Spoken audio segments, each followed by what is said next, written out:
Today, we're going to talk about your feet and why they stink. No, not these bad boys.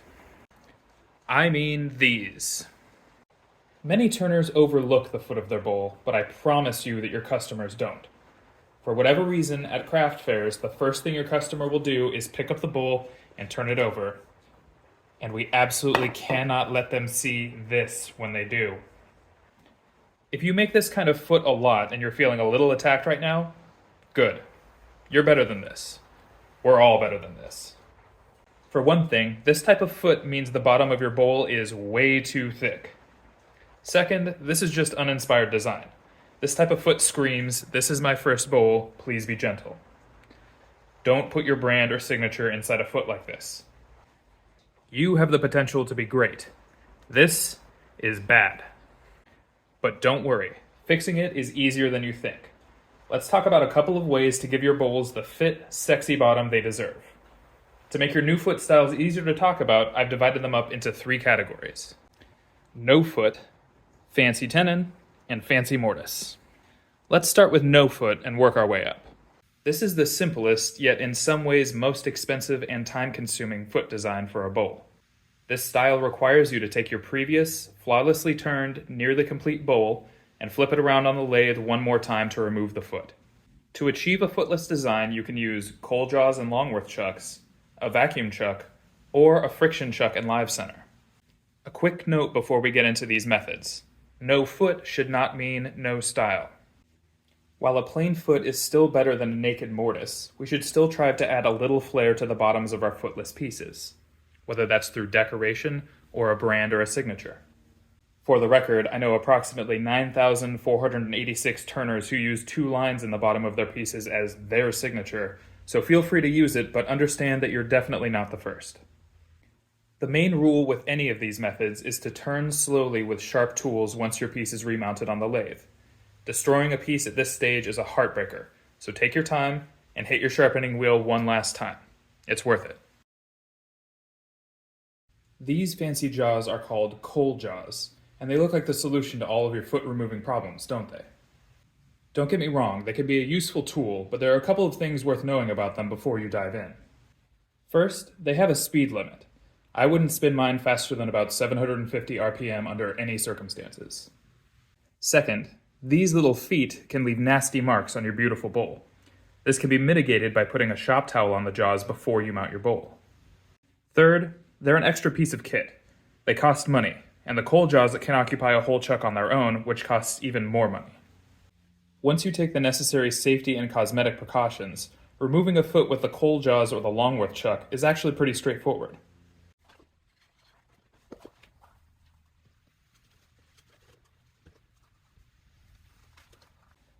I like to tighten these feet in a torque pattern.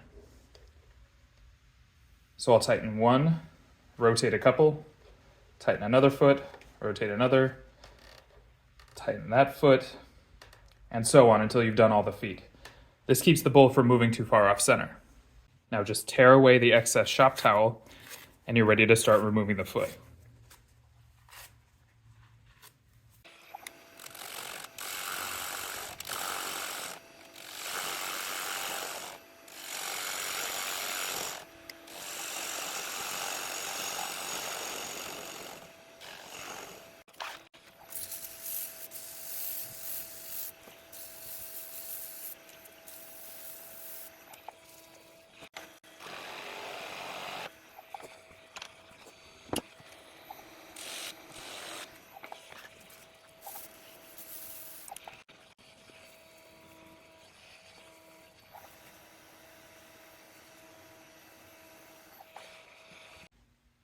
Turn away the mortise or your undecorated tenon, and voila, a bare bottom for your beautiful bowl.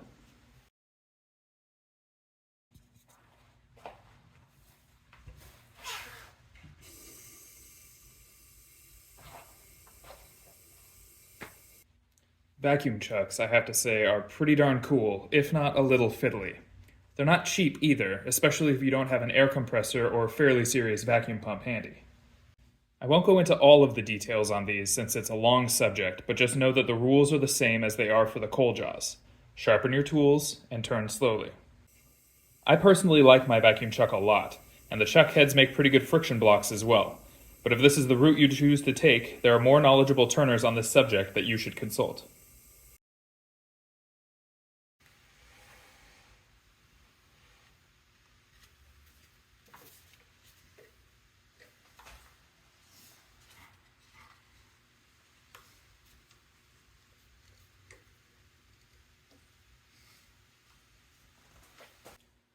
This is the cheapest way to turn the foot off of a bowl, because it can be done using stuff you should already have in your shop. Today I'm going to be using a vacuum chuck head, but there are many different ways to make friction blocks that you can use for this purpose. The basic idea is to use something grippy in the center of the inside of your bowl and wedge the bowl in place with your live center. Then, turn the foot off until you're left with a little stem, which you can then cut off and sand smooth. This method takes some practice, but once you get the hang of it, it's pretty quick since you won't even have to change the jaws on your chuck or set up hoses and extra tools to finish your bowls. One potential drawback of this method is that, depending on the size of your bowl, it may be tougher to get gouges and things like chatter tools into the bottom to do your decorating. That being said, all three of these no-foot methods yield better results than the naked mortise. As far as best practices for this method, we're back to our old standard: turn slowly and use sharp tools.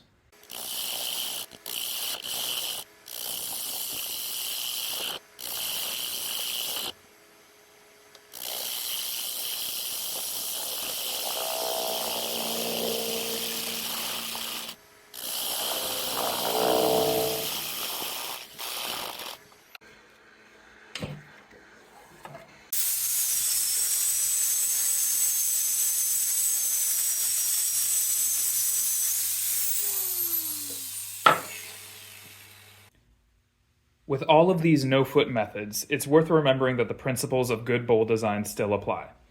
If the bowl is intended to hold anything in it or be used in the kitchen, the resting surface of the bottom needs to be at least 1/3 of the diameter of the bowl.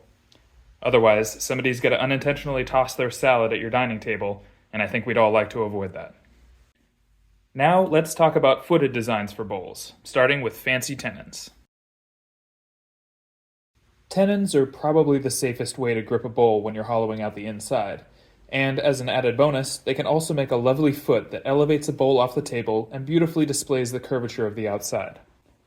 Most folks who have completed a handful of bowls will be aware of this method, but I think it's still worth pointing out a couple of things that you can do to add some flair and drama to your feet, without strapping on some stiletto heels. Number 1 is to let calipers do the heavy lifting for you. Invest in a set of calipers whose only job is to mark out your bowl tenon sizing for each set of jaws in your inventory. If you set the width properly and follow it religiously, you can often save yourself the hassle of reversing your bowl after you finish the inside. You won't need to sand off any bite marks from the jaws. The trick is to figure out the exact width at which your chuck jaws form a perfect circle. Set your calipers to this width and you'll never leave marks on your tenons while reversing the bowl again.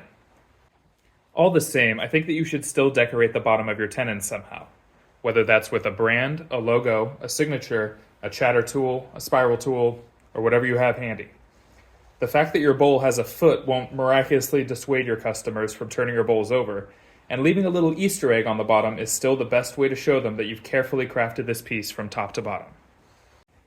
Richard Raffin and Tomislav have a trick that they use here if you're willing to donate one of your scrapers to the cause.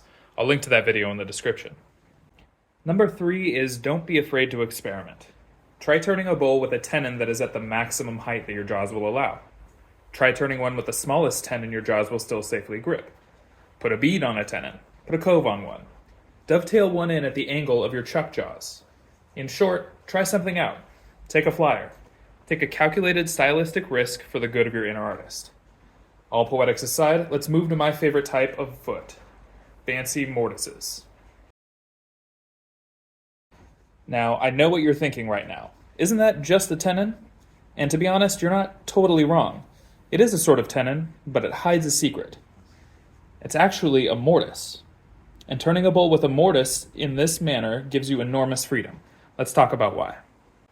Number 1, expanding jaws don't leave marks. At least, not as badly as the corners of the inside of your chuck jaws will. That means that you'll rarely need to take the dreaded return on your bowl to tune up the foot after the inside is finished. This leads directly to benefit number 2. Foot size variability.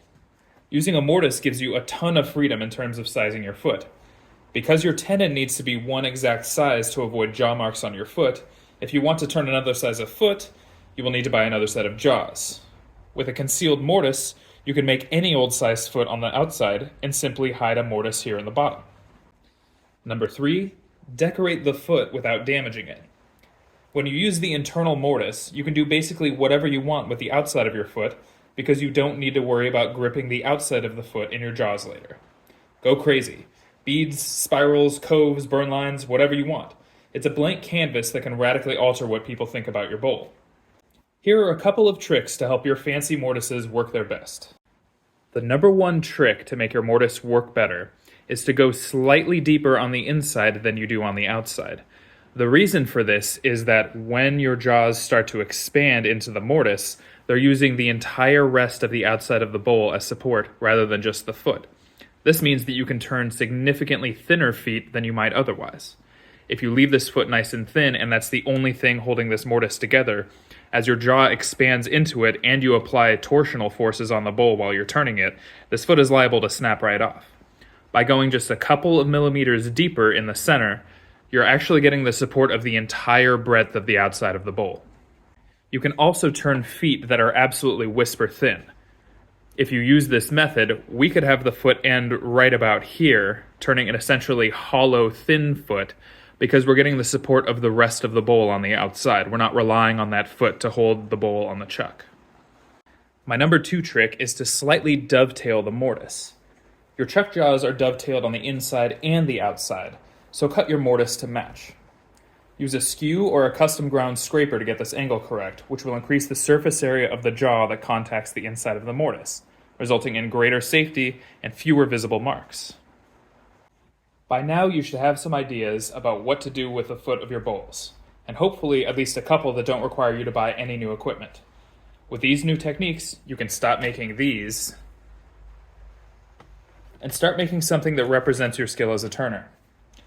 For those of you still watching, thank you for staying with me all this time. If you found this video useful, please consider subscribing. It's free for you, it helps me out quite a bit, and it'll make sure that you see my next video so that we can continue to grow together as turners. I'm Bradner Bond, you're awesome, I'll see you in the next video.